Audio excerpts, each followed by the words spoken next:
pardon.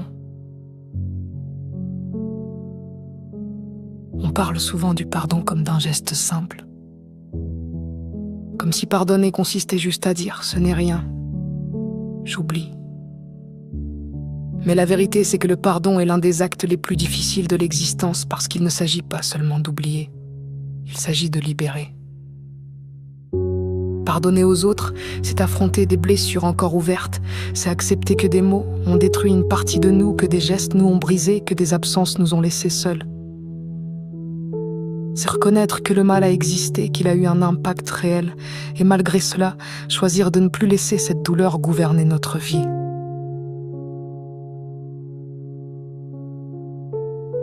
Mais pardonner, ce n'est pas excuser. Pardonner ne veut pas dire que ce qui s'est passé est acceptable, ça ne veut pas dire que l'autre avait raison ni que sa faute disparaît. Ça veut dire que je refuse de porter cette lourdeur en moi jusqu'à la fin de mes jours, que je refuse d'être prisonnier d'une rancune qui m'empoisonne plus que l'autre.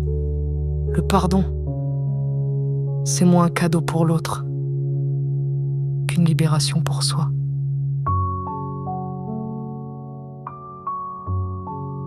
Et puis, il y a un pardon encore plus difficile, celui qu'on se doit à soi-même. Se pardonner d'avoir cru qu'on n'était pas assez bien. Se pardonner d'avoir accepté trop peu, trop mal, trop longtemps. Se pardonner d'avoir laissé des personnes nous blesser parce qu'on pensait que c'était tout ce qu'on méritait. Se pardonner de nos erreurs, de nos silences, de nos abandons. Ce pardon-là est le plus cruel, parce que nous sommes souvent nos propres juges les plus sévères. On se condamne pour des fautes que l'on continue de ressasser longtemps après que tout le monde les a oubliées. On s'emprisonne soi-même, incapable de déposer nos propres chaînes. Alors que parfois, il suffirait d'un geste tendre envers soi-même, d'un mot doux adressé à son propre cœur, pour commencer à guérir. Pardonner n'est pas un chemin rapide. C'est un voyage lent, douloureux, semé de rechutes. Il y a des jours où la colère revient, des nuits où les souvenirs se rallument, des instants où la blessure semble intacte. Mais pardonner, c'est recommencer encore. C'est choisir chaque jour de ne pas laisser la haine ou la culpabilité écrire toute notre histoire. Et si le pardon est si difficile, c'est parce qu'il demande du courage, le courage de lâcher prise, le courage de reconnaître qu'on ne pourra pas changer ce qui a été fait, mais que l'on peut choisir ce que l'on construit à partir de là. Alors oui, le pardon est un chemin. Un chemin vers plus de légèreté, plus de paix intérieure, plus de vérité. Un chemin qui ne gomme pas les cicatrices, mais qui transforme la douleur en force, en apprentissage, en sagesse.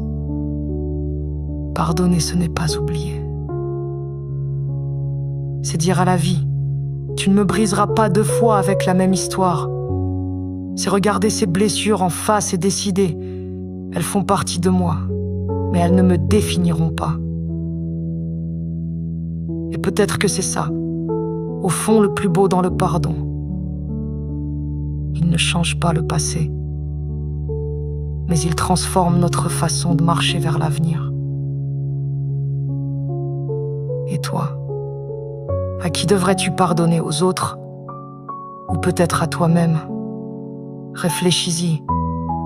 Et si ce texte a résonné en toi, laisse simplement un cœur, comme un signe que tu choisis, toi aussi, d'alléger ton cœur. Prends soin de toi.